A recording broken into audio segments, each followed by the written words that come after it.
Social media that the backers of the $500 billion project, quote, don't actually have the money. CNN's Brian Todd reporting from Washington. We're joined by Oracle executive. The president had two of the biggest moguls of the tech world in the room with him when he announced a new White House investment in artificial intelligence infrastructure and the creation of a company called Stargate. We have an emergency. We have to get this stuff built. It's technology and artificial intelligence, all made in the USA. By Donald Trump's side were OpenAI CEO Sam Altman, Oracle co-founder Larry Ellison, and the CEO of SoftBank, all there to promote an investment of $500 billion in Stargate. Not in the room, Trump's so-called first buddy, another tech giant, Elon Musk, who proceeded to undermine the announcement, posting on X, quote, they don't actually have the money. SoftBank has well under $10 billion secured. I have that on good authority. How do you think Donald Trump might react to Elon Musk doing that? Well, what we do know is that Donald Trump doesn't really like to be second guessed, particularly not in public and particularly not by people who he finds or he calls his friends or that should be loyal to him. So far, President Trump has not responded specifically to Musk's post, but Trump's press secretary said this to Fox. So the American people should take President Trump and those CEOs' words for it. These investments are coming to our great country. Hours after Musk denounced the White House AI plan, Sam Altman took aim at Musk, first posting a line on how much he respects Musk, but then saying of Musk's claim that they don't have the money for it, wrong, as you surely know. I realize what is great for the country isn't always what's optimal for your companies, but in your new role, I hope you'll mostly put America first. The latest, observers say, in a nasty feud between Musk and Altman. First of all, they are in active litigation. Musk has sued Sam Altman and OpenAI for becoming a for-profit company, and Elon Musk has said publicly, I don't trust Sam Altman. Sam Altman, for his part, has called Elon Musk a bully. This throwdown also signifies how Musk is seemingly throwing his weight around in just the first couple of days of the Trump administration, confidently striding around the White House amid speculation over whether he'll occupy a West Wing office near Trump's, and on how much power Trump will bestow on Musk as head of the new budget-slashing Department of Government Efficiency. I think that there are people around Donald Trump who potentially could be weary of Elon Musk, but that doesn't necessarily apply to Donald Trump itself. And we know within a Trump administration, Donald Trump is in the driver's seat. Analysts point out that President Trump had already given Elon Musk some leeway over another divisive issue, the use of H-1B visas for specialized foreign tech workers. Musk was in favor of the visas. Trump's MAGA supporters like Steve Bannon hated them. Trump sided with Musk. But how much more rope Donald Trump is willing to give Elon Musk at this point is something many people in this town are closely watching. Brian Todd, CNN, Washington. Right, there's a new outdoor art exhibit lighting up London. 12 new works from international artists are on display in the Financial District for the annual Winter Lights Festival. Organizers say the exhibit explores otherworldly qualities of art and light. Those who brave the cold can see displays including an illuminated bird in flight and glowing life-sized figures. The festival runs through February 1st. And we are now just minutes away from U.S. President Donald Trump's scheduled virtual address at the World Economic Forum in Davos. He's expected to take questions from the world's political and business elite on major topics at the forum, and that includes the war in Ukraine, funding for NATO, and U.S. policy in the Middle East after months of war in Gaza. We'll bring you the president's remarks live when they happen. Of course, all eyes on the tariff scenarios and what could play out, and a lot more clarity about US's foreign policy going forward as world leaders gather there in Davos. Well, that is it for Connect the World. I'm Eleni Jokos in Abu Dhabi. Stay with CNN. Newsroom is up next.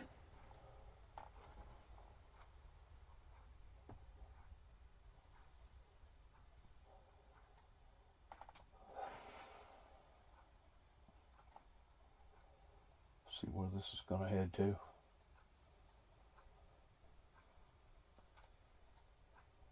Days now after returning to the White House. Later, he's expected to take part in a question and answer session. We will, of course, bring that. Let's go forward.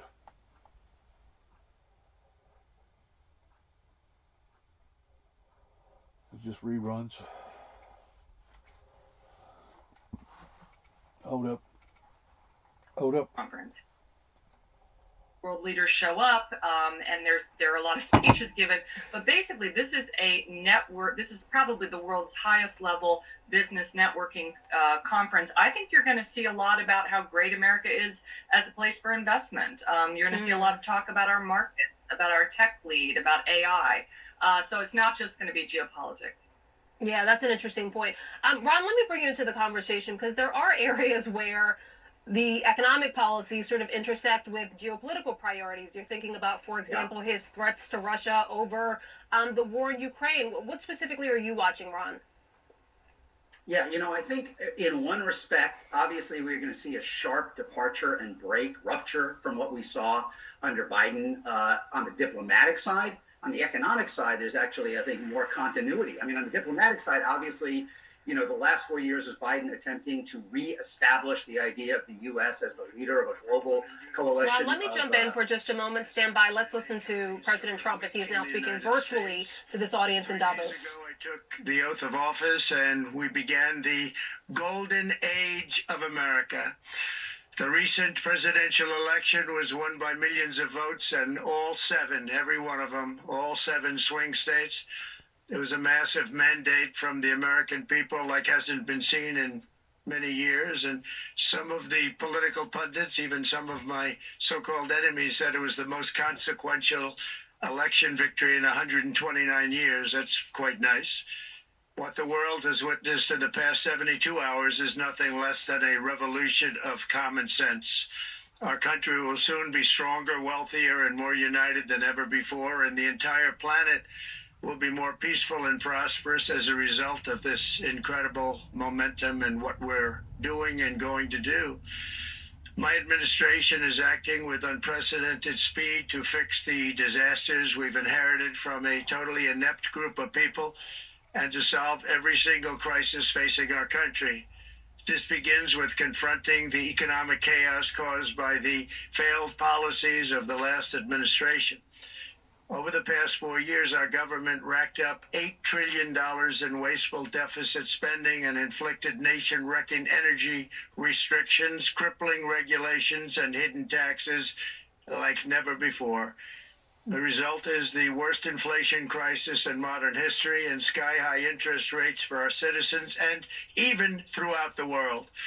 Food prices and the price of almost every other thing known to mankind went through the roof. President Biden totally lost control of what was going on in our country, but in particular with our high inflation economy and at our border.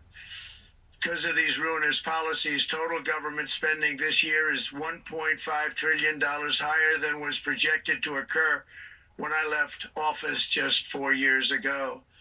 Likewise, the cost of servicing the debt is more than 230% higher than was projected in 2020. The inflation rate we are inheriting remains 50% higher than the historic target. It was the highest inflation probably in the history of our country. That's why from the moment I took office, I've taken rapid action to reverse each and every one of these radical left policies that created this calamity, in particular with immigration, crime, and inflation. On day one, I signed an executive order directing every member of my cabinet to marshal all powers at their disposal to defeat inflation and reduce the cost of daily life. I imposed a federal hiring freeze, a federal regulation freeze, a foreign aid freeze, and I created the new Department of Government Efficiency. I terminated the ridiculous and incredibly wasteful Green New Deal. I call it the Green New Scam. Terminated it. Withdrew from the one-sided Paris Climate Accord and ended the insane and costly electric vehicle mandate. Terminated it. Buy the car they want to buy.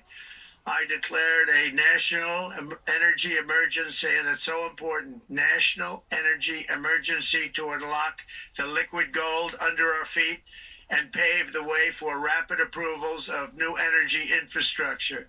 The United States has the largest amount of oil and gas of any country on earth, and we're going to use it. Not only will this reduce the cost of virtually all goods and services, it'll make the United States a manufacturing superpower and the world capital of artificial intelligence and crypto. My administration has also begun the largest deregulation campaign in history, far exceeding even the record-setting efforts of my last term. In total, the Biden administration imposed $50,000 in additional regulatory costs on the average American household over the last 4 years. I have promised to eliminate 10 old regulations for every new regulation, which will soon put many thousands of dollars back in the pockets of American families. To further unleash our economy, our majorities in the House and Senate, which we also took along with the presidency, are going to pass the largest tax cut in American history, including massive tax cuts for workers and family, and big tax cuts for domestic producers and manufacturers. And we're working with the Democrats on getting an extension of the original Trump tax cuts, as you probably know, by just reading any paper. My message to every business in the world is very simple. Come make your product in America, and we will give you among the lowest taxes of any nation on earth. We're bringing them down very substantially, even from the original Trump tax cuts. But if you don't make your product in America, which is your prerogative, then very simply you will have to pay a tariff, differing amounts, but a tariff which will direct hundreds of billions of dollars and even trillions of dollars into our treasury to strengthen our economy and pay down debt. Under the Trump administration, there will be no better place on earth to create jobs, build factories, or grow a company than right here in the good old USA.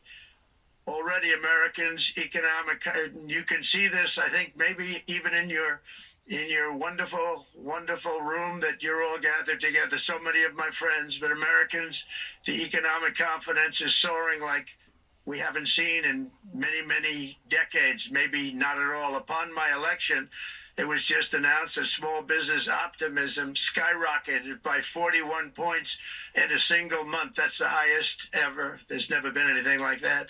SoftBank has announced between a $100 and $200 billion investment in the U.S. economy because of the election result. And just 2 days ago, Oracle, SoftBank, and OpenAI announced a $500 billion investment in AI infrastructure. Other companies likewise have announced billions and billions and billions, adding up to trillions of investment in America, in the United States. And it's also reported today in the papers that Saudi Arabia will be investing at least $600 billion in America, but I'll be asking the Crown Prince, who's a fantastic guy, to round it out to around $1 trillion. I think they'll do that because we've been very good to them. And I'm also going to ask Saudi Arabia and OPEC to bring down the cost of oil. You got to bring it down, which frankly, I'm surprised they didn't do before the election. That didn't show a lot of love by them not doing it. I was a little surprised by that.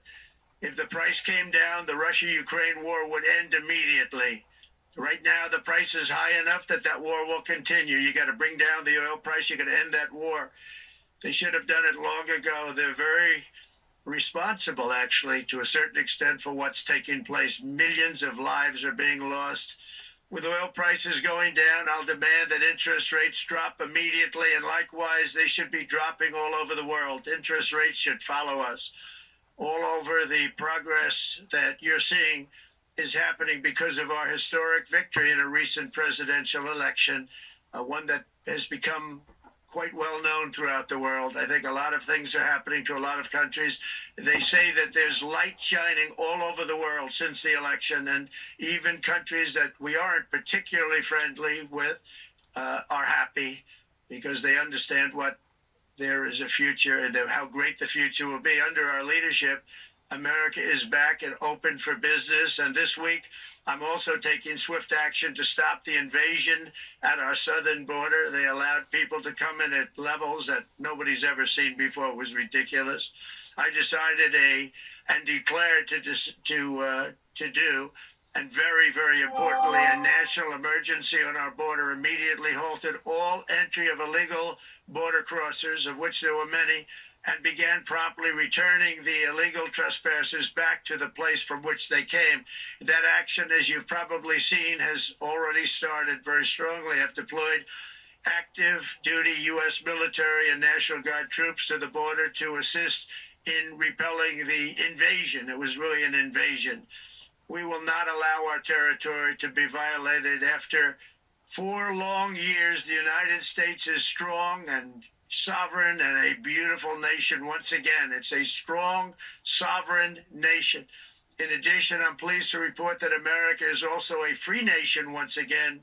On day one, I signed an executive order to stop all government censorship. No longer will our government label the speech of our own citizens as misinformation or disinformation, which are the favorite words of censors and those who wish to stop the free exchange of ideas and, frankly, progress. We have saved free speech in America, and we've saved it strongly. With another historic executive order this week, I also ended the weaponization of law enforcement against the American people and, frankly, against politicians, and restored the fair, equal, and impartial rule of law. My administration has taken action to abolish all discriminatory diversity, equity, and inclusion nonsense, and these are policies that were absolute nonsense throughout the government and the private sector. With the recent yet somewhat unexpected great Supreme Court decision just made, America will once again become a merit-based country. You have to hear that word, merit-based country. And I've made it official, an official policy of the United States, that there are only 2 genders, male and female. And we will have no men participating in women's sports, and transgender operations, which became the rage, will occur very rarely. Finally, as we restore common sense in America, we're moving quickly to bring back strength and peace and stability abroad. I'm also going to ask all NATO nations to increase defense spending to 5% of GDP, which is what it should have been years ago. It was only at 2%, and most nations didn't pay until I came along. I insisted that they pay, and they did, because the United States was really paying the difference at that time, and it was unfair to the United States. But many, many things have been unfair for many years to the United States. Before even taking office, my team negotiated a ceasefire agreement in the Middle East, which wouldn't have happened without us, as I think most of the people in the room know. Earlier this week, the hostages began to return to their families. They are returning, and it's a beautiful sight, and they'll be coming in more and more. They started coming back on Sunday. Our efforts to secure a peace settlement between Russia and Ukraine are now hopefully underway. It's so important to get that done. That is an absolute killing field. Millions of soldiers are being killed. Nobody's seen anything like it since World War II. They're laying dead all over the flat fields. It's a flat field farmland, and there's millions of Russians and millions of Ukrainians. Nobody's seen anything like it since World War II. It's time to end it. And here in America, we have big events coming up. Next year, we have the 250th anniversary of America's founding. I'm so honored to be president during that. That's been a big event. They've been talking about it for 10 years. We also have the World Cup, and I understand Gianni's in the room. Infantino, he was very instrumental in helping us get it. He's there with you someplace, I think, and I want to thank him for that. And then we have the Olympics coming up, which I was instrumental in getting also in my first term. And who would have known that by skipping a term I would get the Olympics? I was upset. I said, you know, I got the Olympics to come and I won't be president. But it turned out through a stroke of luck, or whatever you might call it, that I'm going to be president during the World Cup and the Olympics and the 250th anniversary. So that's going to be 3 big events. And we've accomplished more in less than 4 days. We have really been working 4 days than other administrations have accomplished in 4 years. And we're just getting started. It's really an amazing thing to see, and the spirit and the light over our country has been incredible. Under the last administration, our nation has suffered greatly, but we're going to bring it back and make it greater, bigger, stronger, better than ever before. I want to thank everybody for being with you. I would have been there myself, except the inauguration was 2 days ago. I thought it might be a little bit quick to make it the first stop, but we'll get there one day. We hope to get there. But I do appreciate I heard the audience is fantastic, and many of my friends are in the audience, and I will be taking questions now from some very distinguished people. Thank you all very much.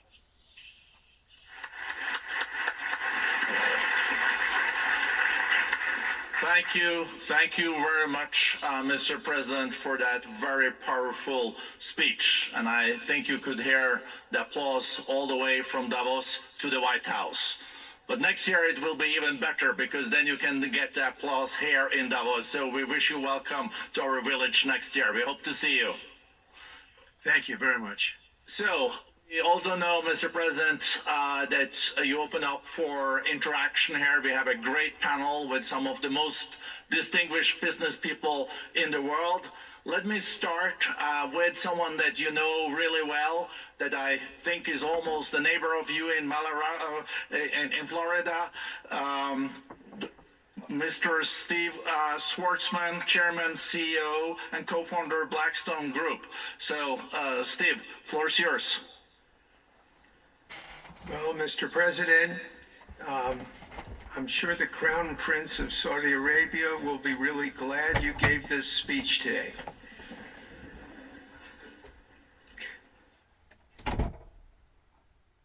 You've had the busiest 4 days that anybody can imagine, and congratulations for that. My question is about some of the things I've observed here at Davos. It's a terrific forum.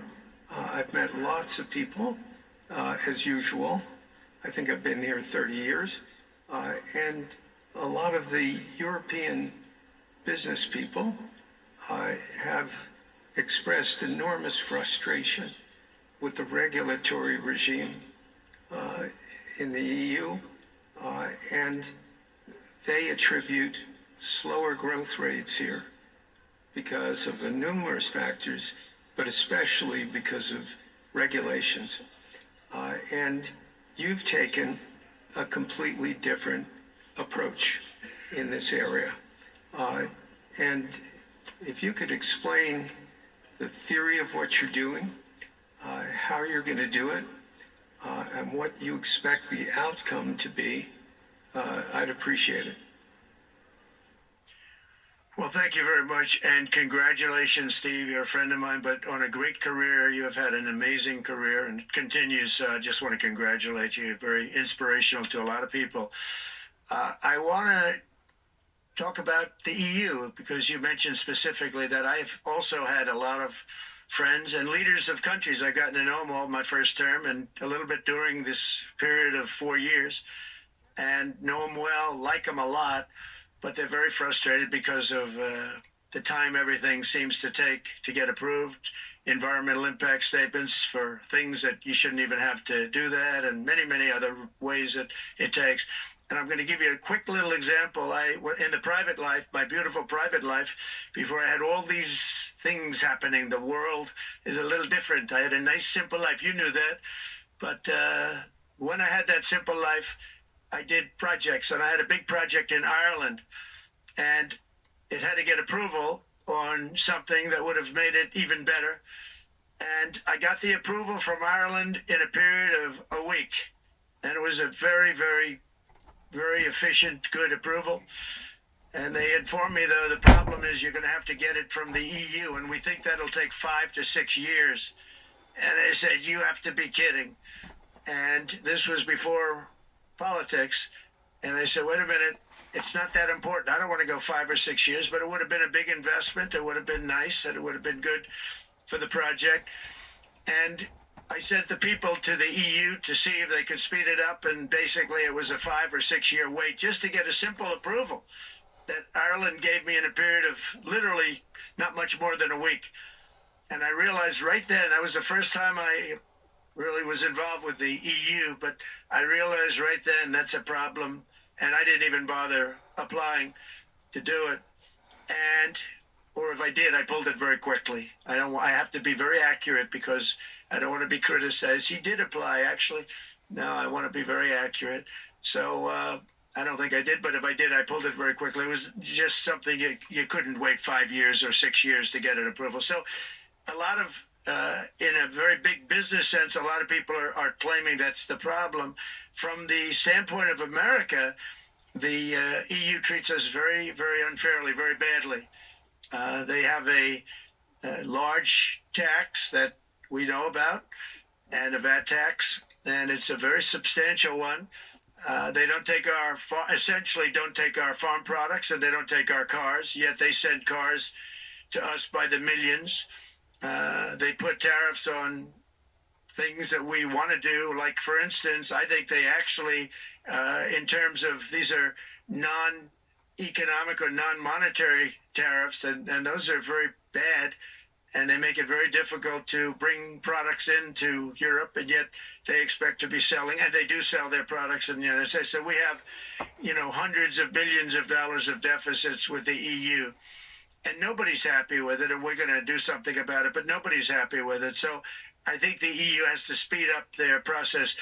Friends of mine that are in some of the nations within the EU, great people, they want to be able to compete better, and you can't compete when you can't go through the approval process fast. There's no reason why it can't go faster. So, I'm trying to be constructive because I love Europe. I love the countries of Europe, but the process is a very cumbersome one, and they do treat the United States of America very, very unfairly with the VAT taxes and all of the other taxes they impose. One other, just to finish up, I got a call from the head of a major airline, one of the biggest airlines in the world, and he said, "Sir, could you help us? Landing in Europe is brutal. They charge us fees for everything, and it's so unfair." I said, "How does it compare to China?" He said, it's much worse.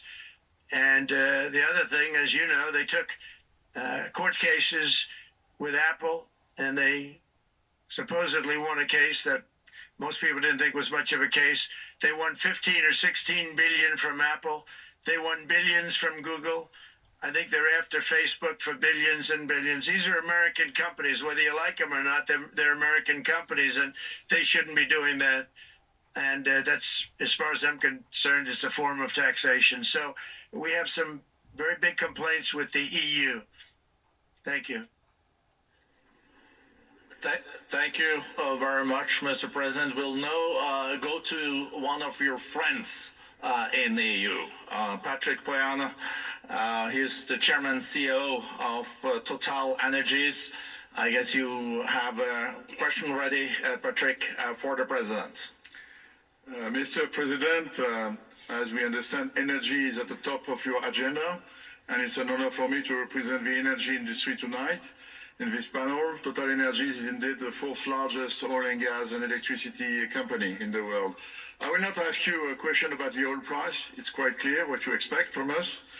I will go to gas more. And our company is the largest #1 exporter LNG from the US company. We are a strong contributor to, and we invest in a mammoth LNG projects in Texas, $20 billion. It's far from 200, but it's $20 billion. And we contribute with that to security of supply to Europe, as we export this LNG to Europe. Some experts fear that if there are too many projects developed in the US on LNG, this could have an inflationary impact on the US domestic gas price. And they recommend a pause on these projects. I would ask you the following question: what are your views about such a pause on investments on LNG in the US? What would happen if you would observe an increased domestic gas price because of these exports? And final question, which is important for Europe: would you agree to guarantee security of supply of US LNG to Europe? Well, on the last part of your question, yes, I would. I would make sure that you get it. If we make a deal, we make a deal, you'll get it. Because a lot of people do have that problem. They make a deal and then it can't get supplied because of war-type problems and other problems. So we would absolutely do that.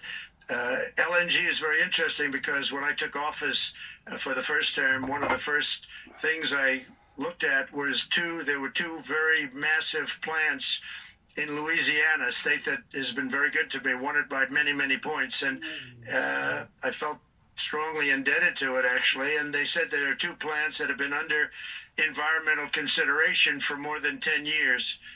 And they were costing, as you say, you know how expensive those plants are, but they were costing like 12 billion and I think 14 or 15 billion, but they couldn't get their permits. They were in review for years, many, many years, like a decade or more. And I said, so ridiculous. I know so much about that because in the construction industry, I had to go through it too, but I got good at it after a while. But I saw the projects, and you're talking about a total investment of 25 to 30 billion dollars, and it looked like it was going to end. They couldn't get their permits, and I got them done in less than a week. It was done, completed. In fact, when they called them to announce that it was done, the countries, largely countries, Japan was involved, and another country, and some very big investors, they couldn't believe it. They actually couldn't believe it. And I said, just do yourself one favor. Don't pay any consultants, because the only one that got it done was me. I got it done because it was the right thing to do for the U.S. and for the world. But the consultants had nothing to do with it. You know, the consultants go in and they say, give us millions of dollars because Trump did it. Nobody called me about it. I just heard it was a problem for years. And I got it done because it was the right thing to do for the U.S. and the right thing to do for beyond. It had to do with energy, very important. So I think it's very important. I think I disagree with one. I think the more that you do, the lower the price is going to go. And what I'd like to see is rapid approvals. We're going to give very rapid approvals in the United States, like with the AI plants, talking to many people want to build them. That's going to be a very big thing. We're going to build electric generating facilities. They are going to build. I'm going to get them the approval.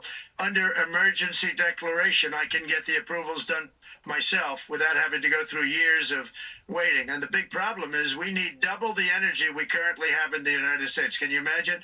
For AI to really be as big as we want to have it, because it's a very competitive, it'll be very competitive with China and others. So I'm going to give emergency declarations so that they can start building them almost immediately. And I think it was largely my idea because nobody thought this was possible. It wasn't that they were not smart, because they're the smartest. But I told them that what I want you to do is build your electric generating plant right next to your plant as a separate building connected. And they said, wow, you're kidding. And I said, no, I'm not kidding. You don't have to hook into the grid, which is old and, could be taken out. If it's taken out, they wouldn't have any way to get any electricity. So we are going to allow them to go on a very rapid basis to build their plant, build the electric generating plant. They can fuel it with anything they want, and they may have coal as a backup, good, clean coal, If there were a problem with a pipe coming in, as an example, you're going with gas, oil or gas, and a pipe gets blown up or for some reason doesn't work, there are some companies in the U.S. that have coal sitting right by the plant so that if there's an emergency, they can go to that short-term basis and use our very clean coal. So that's something else that a lot of people didn't even know about, but nothing can destroy coal, not the weather, not a bomb, nothing. It might make it a little smaller, might make it a little different shape, but coal is very strong as a backup. It's a great backup to have that facility, and it wouldn't cost much more money. And we have more coal than anybody. We also have more oil and gas than anybody. So we're going to make it so that the plants will have their own electric generating facilities attached right to their plant. They don't have to worry about a utility. They don't have to worry about anything. And we're going to get very rapid approvals. Thank you. Thank you so much, Mr. President. I'll go to another CEO that you know very well, Brian Moynihan, the CEO and Chair of Bank of America. Good afternoon, Mr. President, and congratulations, and obviously an eventful week for you and your family. If you remember 5 years ago, you came here and we walked among 150 CEOs from all over the world, and you engaged with them about your policies and your procedures. This year you're not here, and yet this week was eventful from the orders that you mentioned earlier. Literally a wave of orders coming out on immigration, on trade, and many other matters. And so, as a representative of the United States here, we got a lot of questions about what does all this mean and how would the president square this with his clear focus on growth, prosperity, market growth, stock market growth, a good bond market, and bringing down prices. So how do you think about the impact of all these orders and how fast they come out, and how you're going to balance them with that scorecard of being successful in both continuing GDP growth, bringing down inflation, and also having a good stock price appreciation for the American citizen? Well, I think it's going to actually bring down inflation. It's going to bring up jobs. We're going to have a lot of jobs. We're going to have a lot of companies moving in. You know, Brian, we're at 21%. It was at 40%, and I got it down to 21%, the corporate tax. And it was actually, if you look at state and city, it was in many cases much higher than 40%. I got it down to 21%. And now we're going to bring it down from 21 to 15% if, there's a big if you make your product in the U.S. So we're going to have the lowest, just about the lowest rate. It'll be, the 21 is on the low side worldwide. The 15 is about as low as it gets. And by far the lowest of a large country, a large, you know, rich, powerful country by far, not even a contest. So we're going to bring it down to 15% if you make your product in the USA. So that's going to create a tremendous buzz. We're also probably going back to the 1 year deduction where we deduct, you know, we did that originally, and that was amazing what the impact that had, the 1 year deduction, which built up over a period of time and then it expires. But we're going to go back to that when we do the renewal of the Trump tax plan. We have to get Democrats to approve it. But, you know, if the Democrats didn't approve it, I don't know how they can survive with about a 45% tax increase, because that's what it would be. And so I think they're going to do. We've been working along with them pretty well. I think it's very hard for a political group to say, let's charge people 45% more. So I think we're in good shape. But we're actually doing a reduction for business and small businesses where you're going to bring it down to 15%, which is really something.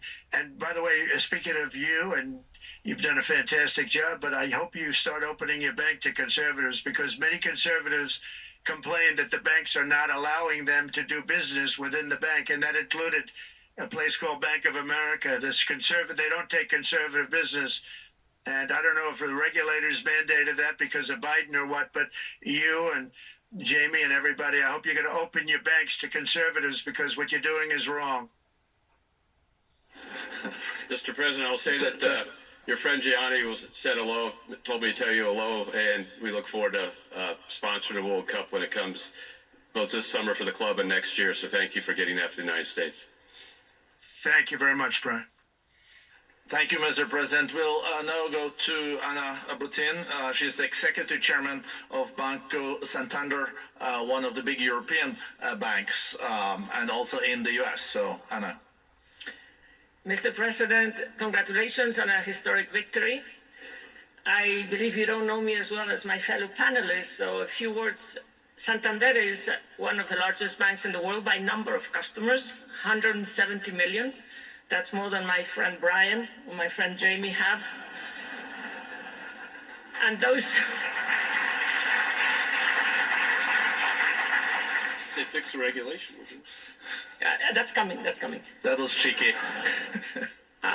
We're a big investor in the United States. We have many million customers, 12,000 employees. We're one of the largest auto lenders.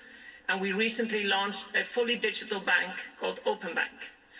We strongly believe banks have a pivotal role in the economy, and we can accelerate growth and help many more customers. That's what we're doing in the United States. So, as Brian pointed out, we very much welcome your focus on deregulation and reducing bureaucracy. So my question is, what are your priorities in this regard, and how fast is this going to happen? Thank you very much. I think it's going to, thank you and congratulations. I know very much about your bank, and you've done a fantastic job. Congratulations. We are going to move very quickly. We've moved very quickly. We've done things in the last 3 days that nobody thought were possible to do in years. And it's all taken it's all taking effect. It's going to have a huge impact on the economy, a huge positive impact. Money was being wasted on crazy things. I mean, the Green New Deal was such a total disgrace. How that was perpetrated, and it was conceived of by people that were average students, less than average students, I might add, and never even took a course in energy or the environment. It was just a game. Remember, the world was going to end in 12 years.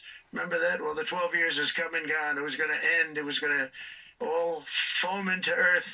But the time has come. These people, and they really scared the Democrats large. I can't say the Republicans. The Republicans maybe could have fought harder to stop it, but it's been a tremendous waste of money. During my 4 years, we had the cleanest air, we had the cleanest water, and yet we had the most productive economy in the history of our country. We had the most productive economy until COVID came. We had the most productive in the history of our country by far, and actually, you could look worldwide. We were beating everybody from China to everybody else. So, and we think we really now, with what we have learned and all of the other things that have taken place, we think we can even far surpass that. Actually, far surpass it. But we do. One thing we're going to be demanding is we're going to be demanding respect from other nations. Canada, we have a tremendous deficit with Canada. We're not going to have that anymore. We can't do it. I don't know if it's good for them. As you probably know, I say you can always become a state. And if you're a state, we won't have a deficit. We won't have to tariff you, et cetera, et cetera. But Canada has been very tough to deal with over the years. And it's not fair that we should have a $200 billion or $250 billion deficit. We don't need them to make our cars, and they make a lot of them. We don't need their lumber because we have our own forests, et cetera, et cetera. We don't need their oil and gas. We have more than anybody. So, just as an example, with Mexico, we're dealing with Mexico, I think, very well. And we just want to be treated fairly with other nations, because there's hardly a nation in the world, and I blame this on us, and I blame it on politicians that, for some reason, probably mostly it's stupidity, but you could also say other reasons, but mostly stupidity. They've allowed other nations to take advantage of the U.S., and we can't allow that to happen anymore. We have debt. It's a very small debt when you compare it to the value of the assets that we have, but we don't want to do that. We want to just have debt be obliterated, and we'll be able to do that fairly rapidly. And a lot of good things are going to happen. And honestly, good things are going to happen for the world, and good things are going to happen for the people that are dealing with us, allies and beyond allies. One thing very important, I really would like to be able to meet with President Putin soon and get that war ended. And that's not from the standpoint of economy or anything else. It's from the standpoint of millions of lives are being wasted. Beautiful young people are being shot in the battlefield. The bullet, very flat land, as I said, and the bullet goes, there's no hiding. And a bullet, the only thing going to stop the bullet is a human body. And you have to see, I've seen pictures of what's taken place. It's a carnage, and we really have to stop that war. That war is horrible. And I'm not talking economy. I'm not talking economics. I'm not talking about natural resource. I'm just talking about there's so many young people being killed in this war. And that's not including the people that have been killed as the cities are being, knocked down building by building. So we really should get that stopped. Likewise, in the Middle East, I think we've made a lot of progress in the Middle East, and I think that's gonna come along pretty well. Thank you, Mr. President. So we know that the most consequential relationship in the world is between the U.S. and China. U.S. 28% of the global economy, China close to 20. That's almost half of the global GDP. And we know that you called President Xi Jinping last Friday. We heard that you had a good discussion. How do you see the relationship between the U.S. and China in the next 4 years under your leadership? He called me, but I see it very good. I think that we're going to have a very good relationship. all we want is fairness. We just want a level playing field. We don't want to take advantage. We've been having massive deficits with China. Biden allowed it to get out of hand. He's $1.1 trillion deficit. It's ridiculous. And it's just an unfair relationship. And we have to make it just fair. We don't have to make it phenomenal. We have to make it a fair relationship. Right now, it's not a fair relationship. The deficit is massive, as it is with other countries, a lot of Asian countries, actually. But we have deficits that are very big, and we can't keep doing that. So we're not going to keep doing that. But I like President Xi very much. I've always liked him. We always had a very good relationship. It was very strained with COVID coming out of Wuhan. Obviously, that strained it. I'm sure it strained it with a lot of people, but that strained our relationship.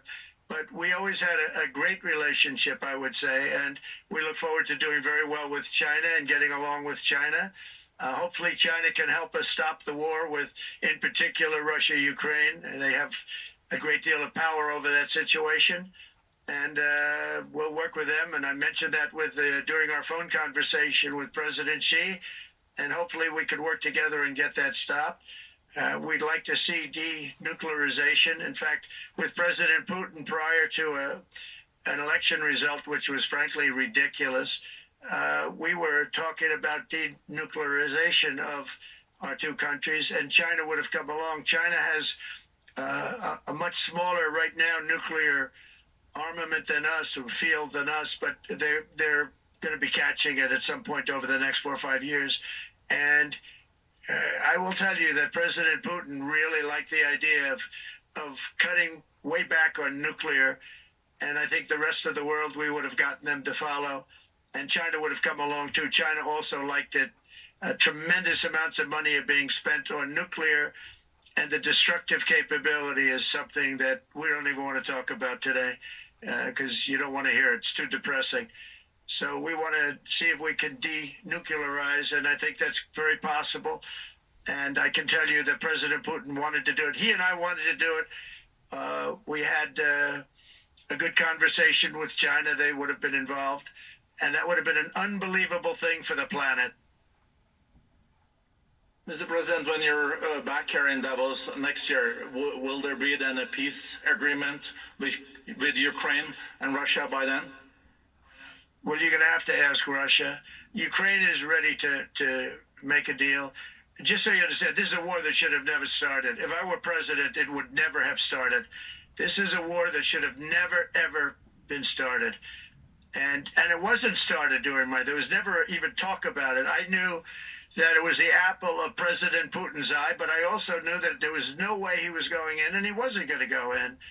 And then when I was out, bad things happened, bad things were said, a lot of stupidity all around, and you end up with what you have. Now you have all these bombed out cities that look like demolition sites with many people killed. I think the thing that you'll see about Ukraine is that far more people have died than is being reported. And I've seen that. But far, far more people have died. When you look at a city that's become a demolition site where big buildings have been collapsed by missiles hitting them and everything else, and they say one person was slightly injured. No, many people were killed. Those are big buildings. I was surprised at how that was my business. These are buildings that go 2 and 3 blocks long. They're 20 stories high. They're big, powerful buildings, and they were knocked down, and there were a lot of people in those buildings. That announced that 2 people were injured. That's not true. So I think you're going to find that there were many more people killed in Ukraine in the Ukraine war than anybody has any idea. But if you look now, so many of the people being killed are soldiers just facing each other with guns, rifles, and drones, the new form of warfare, drones. And it's a very sad thing to see. And when you see pictures of the fields that I see, nobody wants to see it. You'll never be the same. Thank you very much, Mr. President, on behalf of all the 3,000 participants here in Davos. We really underline that joining us the third day in your presidency, live taking questions here. It's so appreciated, and we are already ready for receiving you next year in person. So thank you very much, and all the best from Davos. Thank you. Thank you very much. Thank you. All right, you've just been listening to U.S. President Donald Trump speaking for the greater part of the last hour or so since 11 a.m., speaking virtually from Washington to business leaders there in Davos for the World Economic Forum. His comments were largely America-focused. He began by saying that now that he's been elected, America will be stronger and more prosperous than ever, and the entire planet will be as a result. He ran through some of his executive orders that we have seen from him since he has been inaugurated. He talked about immigration. He talked about diversity. He talked about the huge cost of servicing American debt, which is an issue. And on tariffs as a source of revenue, he said, if you don't make your product in America, you will have to pay tariffs that will go into the Department of Treasury. But then he also said a little bit later, if you do make your product in the United States of America, you will see a 15% corporate tax rate. That is obviously his hope, lowering it from 21%. Let me now bring back in my panel, CNN Global Economic Analyst Rana Forhar, who is with us, Senior CNN Political Analyst Ron Brownstein, and also with us now is CNN Political and National Security Analyst David Sanger.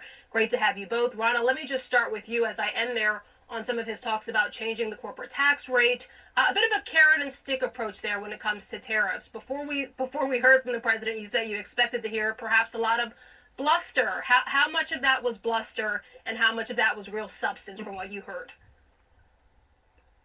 Well, it was both, actually, and it went along the lines I expected. There was just a lot about why America is the best place to invest, why America is where you should make your products. There's essentially a big shift here, which is that instead of looking at the U.S. market as part of a global free trading system, this president is using the U.S. consumer market as the biggest chit on the poker table of the global economy. And so if you come here and you make stuff here and you sell it here to U.S. consumers, you get you get benefits. If you don't, you're going to be punished. So it's very much that carrot and stick approach. I heard him say twice, the U.S. is a strong sovereign nation, strong sovereign. That to me says we're stepping completely away from the Bretton Woods rules-based system, the WTO system. You heard him bashing Europe around regulation. You heard him talking about U.S. tech companies in a very nationalistic way. And I mean, that's something you can certainly see with his alliance with Musk and all of the tech CEOs sitting, during the inauguration speeches, that these are now the U.S. national champions. It's about America first. And it's about business first. I thought it was quite interesting the way he spoke in a very chummy way to global CEOs and basically was speaking to the business community as much as to the diplomatic community. Yeah, Ron, let me let you get your reaction in here too. I mean, on tax reform, on changing the regulatory environment, these could be huge legislative tasks. Will it be as simple as he made it sound there? Well, nothing really is, although a lot of what he talked about is within his control as, executive branch action. As I was saying before he started, there's obviously a big departure between him and Biden and Democrats in general on the U.S. role as the leader of global democracies. But there's a lot of continuity in the vision of economic policy that really is retreating from the idea of the integrated, globalized world and trying to promote U.S. manufacturing. Biden did it with subsidies and tax breaks through the Inflation Reduction Act. Trump wants to do it with corporate tax cuts and tariffs.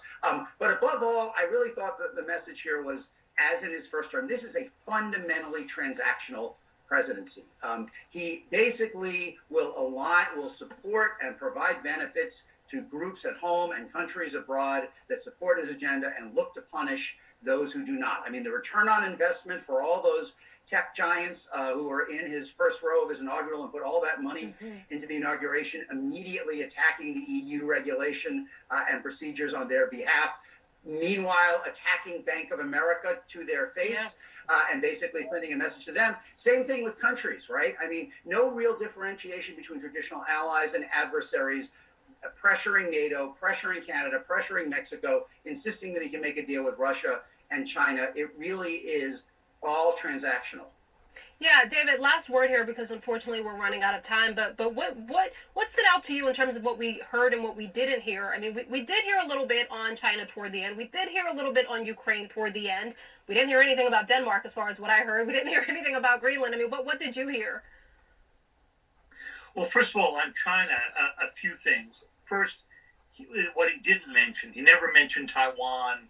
He never mentioned the South China Sea. So he was focused almost entirely on the trade relationship. And again, as Rana pointed out before, describing it almost entirely in bilateral terms, not in terms of the agreements that the United States created after World War II order.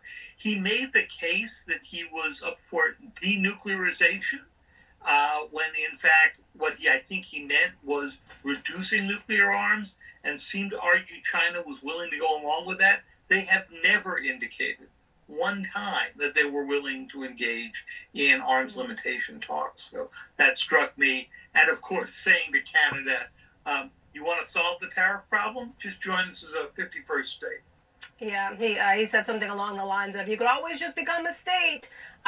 Great to have you, Juan. Great to have you all. Rana Foroohar, David Sanger, Ron Brownstein, thank you so much. And thank you for being with me this hour. I'm Rahel Solomon, live in New York. Stick with CNN. One World. Coming up next. So there we go. It's I disagree with Drill Baby Drill. Short term, it may be a quick fix, but long term, it's going to bring all kinds of repercussions regarding earthquakes, volcanoes, and all the above. All the above. And I think the scientists know this, but because we're so far behind right now in the hole, it probably wouldn't matter if you was to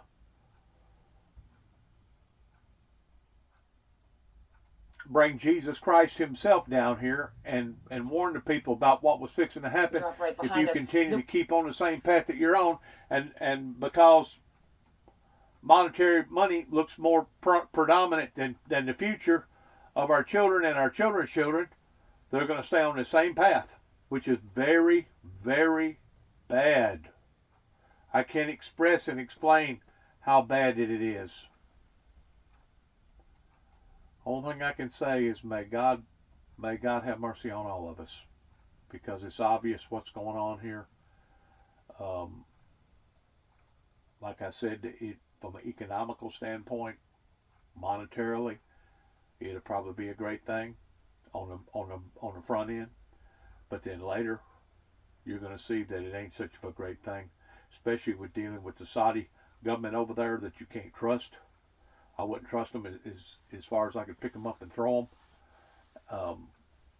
We never should have let them be in control of what they're in control of over there towards financing all the terrorist groups, much less giving up the Panama Canal. I could go on and on about various mistakes that's been made by various politicians in the past 30 plus years that has put us where we are right now in being in behind the eight ball.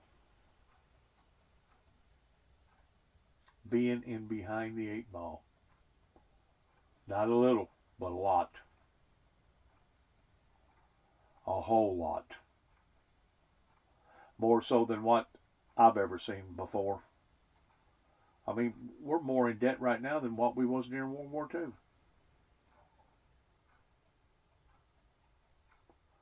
And some people may say, well, that's just a numbers game. That's just a numbers game. No, that's reality. That's part of your world banking system. That's part of your interest. That's part of everything else that goes along with it. Have been essentially erased from public life. Fawzia Kofi, a former Afghan lawmaker and human rights activist, explained to me why women scare the Taliban so much. I think the Taliban have this phobia of educated women, because the more educated a woman become, the more independent a woman become. It's a threat for patriarchy. It's a threat for dictators. No educated woman will allow her son to pick up a gun and fight. So Taliban will eventually lose the ground. their existence is based on the suppression. So women's rights have become a matter of weapon for the Taliban, for their power to continue. And that's why I think our plea to the world is not to trap into that narrative that Taliban have created of Islam, because that is not Islam. And so I think the Muslim world must really stand now to challenge the Taliban's narrative of Islamic principle.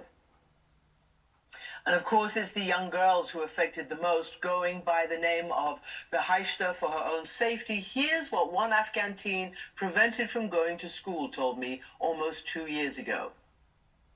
For me personally, there's always something like a hopeless feeling inside my heart, not knowing what's going to happen next. Because as I articulated before, I always am afraid of